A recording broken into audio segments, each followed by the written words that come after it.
Hola y bienvenidos a una nueva inmersión. Hoy vamos a abordar un problema que a veces parece cosa de magia, pero que nos afecta a muchas personas.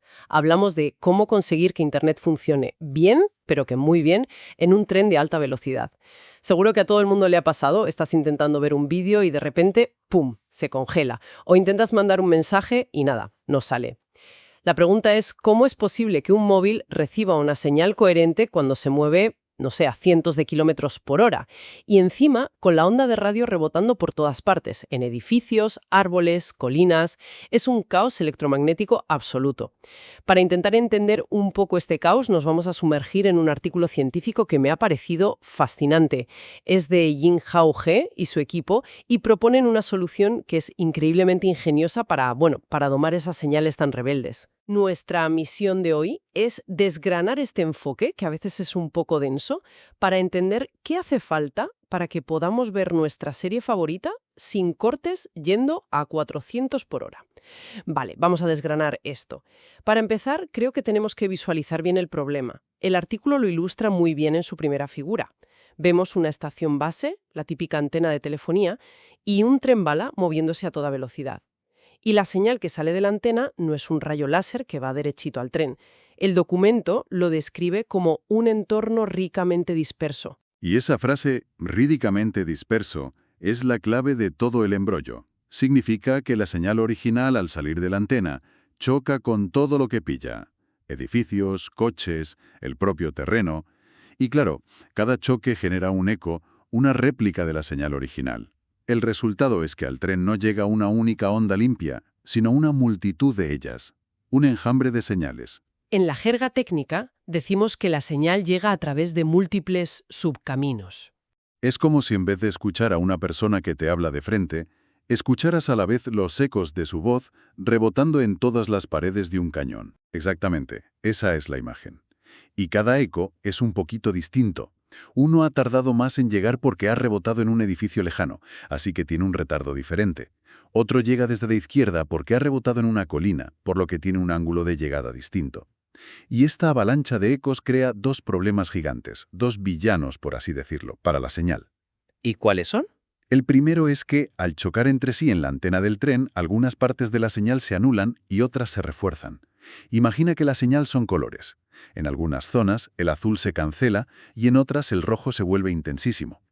Esto corrompe los datos. Técnicamente lo llamamos desvanecimiento selectivo en frecuencia.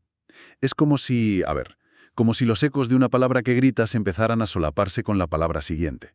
Y claro, todo se vuelve ininteligible. Y supongo que el segundo villano tiene que ver con la velocidad del tren, ¿no? Por supuesto, es el desvanecimiento selectivo en el tiempo. Como el tren se mueve a una velocidad endiablada, todo ese patrón de ecos y rebotes cambia en cuestión de milisegundos. El cañón del que hablábamos antes está cambiando de forma constantemente y a toda velocidad. Es como intentar mantener una conversación con alguien en una habitación llena de espejos que no paran de girar. Las condiciones cambian tan deprisa que es casi imposible establecer una comunicación fiable. Entendido. Ahora, el artículo menciona que para el primer problema, el de los ecos que se solapan, ya existe una tecnología bastante buena llamada OFDM. Parece que es el estándar en 4G y 5G y es muy resistente a ese tipo de interferencias. Si ya tenemos esta herramienta, me choca un poco que sigamos teniendo tantos problemas. Parece que debería ser suficiente. ¿Dónde está la trampa? La trampa es que el OFDM, a pesar de ser brillante, tiene un talón de Aquiles. Es extremadamente sensible a lo que llamamos desplazamiento de la frecuencia portadora o CFO. Podemos pensar en ello como una desafinación de la señal.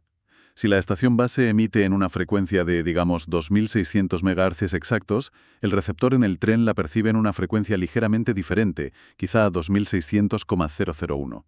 Y esa minúscula desafinación es catastrófica para la matemática sobre la que se apoya el OFDM. ¿Y qué causa esa desafinación? Pues son dos cosas que se suman. La primera es el famoso efecto Doppler. Todos lo conocemos por el sonido de una ambulancia. El tono de la sirena es más agudo cuando se acerca y más grave cuando se aleja. Con las ondas de radio pasa lo mismo. Pero aquí viene lo complicado. Como la señal llega al tren por docenas de subcaminos desde diferentes ángulos, cada eco tiene su propio efecto Doppler. Las señales que llegan de frente al tren están más agudas, las que llegan por detrás más graves. O sea, una orquesta donde cada músico toca en una afinación ligeramente distinta. Un caos total. Es una analogía perfecta. No es un solo problema Doppler, son docenas de microproblemas Doppler atacando a la vez. Y a esa cacofonía, súmale el segundo componente, el desplazamiento de frecuencia del oscilador, u OFO. Esto es simplemente una pequeña imperfección natural. Los cristales de cuarzo que actúan como relojes en el emisor y en el receptor nunca son perfectamente idénticos.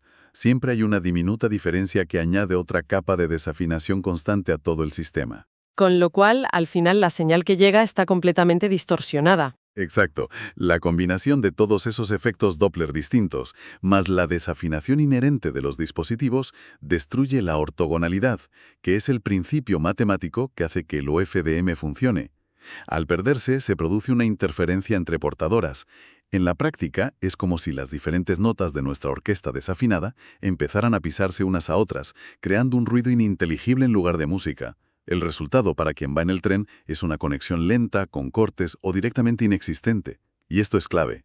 No es un problema de falta de señal, sino de demasiada señal desordenada. El 5G y las futuras redes se basan en una precisión matemática casi perfecta, y este caos físico ataca directamente ese fundamento. Por eso resolverlo no es una mejora incremental, es una necesidad fundamental para que la promesa de la conectividad total funcione de verdad. Vale, el panorama es desolador. Un caos de señales desafinadas llegando desde todas partes a la vez. Si ese es el problema, ¿cómo demonios empiezas a arreglarlo? Parece una tarea imposible. Pues la idea central que proponen es sorprendentemente elegante. En lugar de intentar descifrar el caos todo a la vez, se preguntan, si el problema es que las señales llegan de muchos ángulos distintos, y si pudiéramos escuchar de forma selectiva, casi quirúrgica, en cada uno de esos ángulos por separado. Algo así como tener unos oídos superdireccionales. Exactamente. Y para lograrlo, proponen usar un hardware muy específico, una matriz de antenas uniforme y lineal masiva, o ULA. El nombre asusta un poco, pero en la práctica es una larga fila de muchas antenas pequeñas, por ejemplo 64, instaladas a lo largo del tren. O sea, simplemente una tira larga con muchas antenitas. Eso es. Pero el tener tantas antenas trabajando en conjunto le da al sistema una capacidad asombrosa, la de crear un haz de recepción extremadamente estrecho y direccional. Lo llaman conformación de haces de alta resolución. La mejor analogía es pasar de usar un micrófono omnidireccional, que capta todo el ruido de una habitación, a usar un micrófono láser, que solo es capaz de escuchar a la persona a la que apuntas. Esta ULA masiva permite hacer eso mismo, pero con ondas de radio. Entiendo la idea del micrófono láser, pero ¿cómo saben a dónde apuntar si las señales vienen de todas partes? Ahí está el truco. El sistema no intenta adivinar de dónde vienen las señales. En lugar de eso, crea de forma proactiva docenas de estos haces láser fijos, cada uno apuntando a una dirección distinta, cubriendo todo el espectro posible, por ejemplo, de 0 a 180 grados. Cada uno de estos haces actúa como un filtro espacial, como un colador. Cada haz aísla las señales que llegan predominantemente desde esa dirección concreta. Ah, ya lo veo. O sea que en lugar de luchar contra el caos, lo que hacen es ordenarlo. Lo diseccionan en, digamos, 64 problemas más pequeños y manejables. Es una idea brillante por su simplicidad. Has dado en el clavo. Han convertido un problema intratable en 64 problemas mucho más sencillos. Y ahora viene lo mejor. Como hemos dicho que el efecto Doppler está directamente relacionado con el ángulo de llegada, cada uno de esos haces recibe una señal que está afectada principalmente por un único efecto Doppler dominante, el que corresponde a ese ángulo. De repente, la orquesta desafinada se ha dividido en 64 músicos solistas, y es mucho más fácil afinar a un solo músico que a toda una orquesta caótica. Y una vez que tienen a cada músico aislado, ¿qué hacen? Una vez que tienen las señales separadas por dirección, el sistema puede centrarse en cada haz y estimar de forma conjunta dos cosas. ¿Cuál es el efecto Doppler máximo, que corresponde a la velocidad del tren, y cuál es la desafinación del oscilador, el OFO? Con esos dos valores, pueden aplicar un antídoto digital para compensar la desafinación en cada uno de los haces. Y finalmente, recombinan todas las señales ya limpias y afinadas para reconstruir el dato original con una calidad altísima. Un momento. Esto suena increíble en un laboratorio, pero estoy pensando en el mundo real, en un tren que vibra a 400 por hora, con cambios de temperatura, con el desgaste. ¿Esas 64 antenas pueden estar de verdad perfectamente alineadas y sincronizadas?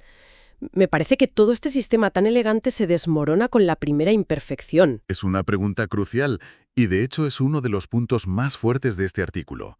Los autores no son ingenuos, reconocen esa limitación y la abordan de frente. Diferencian claramente entre dos escenarios. El primero es la ULA totalmente calibrada, que es ese caso ideal de laboratorio donde todo funciona en perfecta armonía.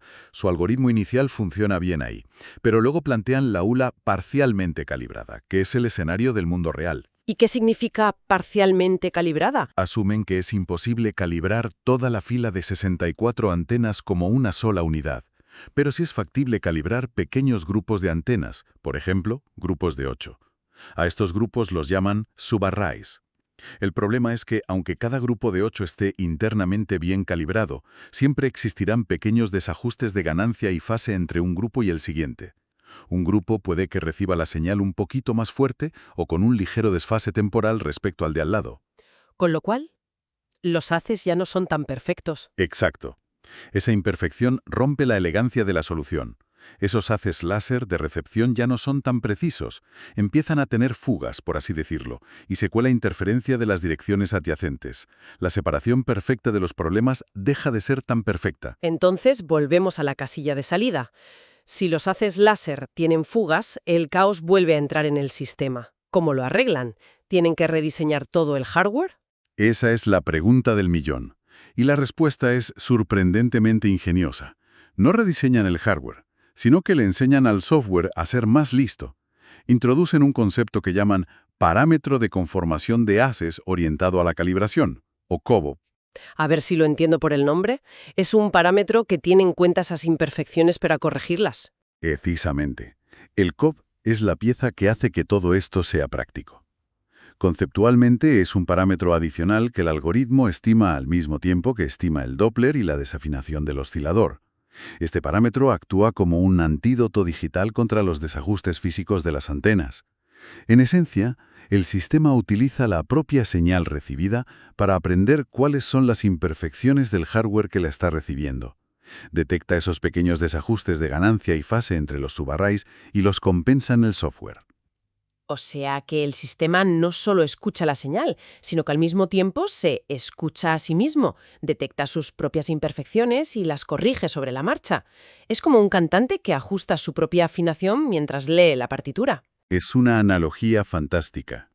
Al hacer eso, restaura digitalmente la precisión de los haces de escucha, permitiendo que la estrategia de dividir y vencer vuelva a funcionar incluso con un hardware imperfecto y, bueno, castigado por el mundo real. Vale, la teoría es brillante, sobre todo esta parte de la autocalibración. Pero ¿funciona en la práctica? ¿Qué dicen las simulaciones que hicieron? Los resultados son bastante contundentes y se ven muy bien en las gráficas del artículo. Si nos fijamos en la figura 4, por ejemplo, se muestra el error cuadrático medio, o MSE. Es una medida de la precisión. Cuanto más bajo el MSE, mejor. La gráfica muestra claramente que el algoritmo sin su truco del COBP, cuando se usa en un sistema realista parcialmente calibrado, tiene lo que se llama un suelo de error muy alto. Un suelo de error. Significa que por muy buena que sea la señal, por mucho que subas la potencia de la antena emisora, el error en la estimación nunca baja de un cierto punto, se estanca. Es como tener un límite de velocidad impuesto por el propio sistema. No importa cuánta potencia le metas, no puede ir más rápido o, en este caso, ser más preciso. Justo. Y ese límite es bastante malo, lo que se traduce en una mala conexión. Esto confirma que sin el COBP, el sistema simplemente no puede lidiar con las imperfecciones del hardware. ¿Y qué pasa cuando sí usan su método? Me imagino que la cosa mejora. Cambié por completo. En las figuras 7 y 8 comparan directamente el rendimiento. El método con el parámetro de calibración, al que llaman Optimal COBP, se muestra increíblemente robusto. Funciona bien incluso con varios subconjuntos de antenas imperfectas. En cambio, el método sin COBP se degrada de forma drástica a medida que aumentan las imperfecciones, es decir, a medida que el hardware es más realista. Veo en el paper que también hablan de algo tan específico como la distancia física entre las antenas. ¿Importa tanto? Es un detalle fascinante que demuestra hasta qué punto han optimizado el sistema. En las figuras 11 y 12 demuestran que hay un punto óptimo. Si las antenas están demasiado juntas, no se aprovecha bien toda la resolución espacial que pueden ofrecer. Es como tener los ojos demasiado juntos. Se pierde percepción de la profundidad. Pero si se separan demasiado, se crea un problema técnico llamado aliasing, que básicamente confunde al sistema y le hace ver ángulos que no existen. En sus simulaciones encontraron que el punto dulce, el espaciado óptimo, estaba en torno a 0,45 veces la longitud de onda de la señal. Ni más ni menos. Entonces, los resultados demuestran no solo que su solución teórica es elegante, sino que su adaptación para el mundo real, el VoBP, es lo que realmente la hace funcionar. Y no solo funcionar, sino que, como mencionan en sus tablas, es mucho más eficiente en términos de computación que otros métodos. Bien, hagamos una recapitulación de lo que hemos desgranado hoy. El punto de partida es el problema. La comunicación inalámbrica a alta velocidad es un caos de señales y ecos que llegan desde todas partes, desafinando la comunicación. El segundo punto es la idea principal para solucionarlo. En lugar de un receptor sordo que lo escucha todo a la vez, se usa una larga fila de antenas para crear haces de escucha superdireccionales. Esto permite aislar el problema, descomponiendo el caos en partes manejables, como afinar a músicos uno por uno. Y el tercero, que es el toque de genialidad práctico, es ese parámetro de autocalibración, el COBP, que actúa como un corrector digital.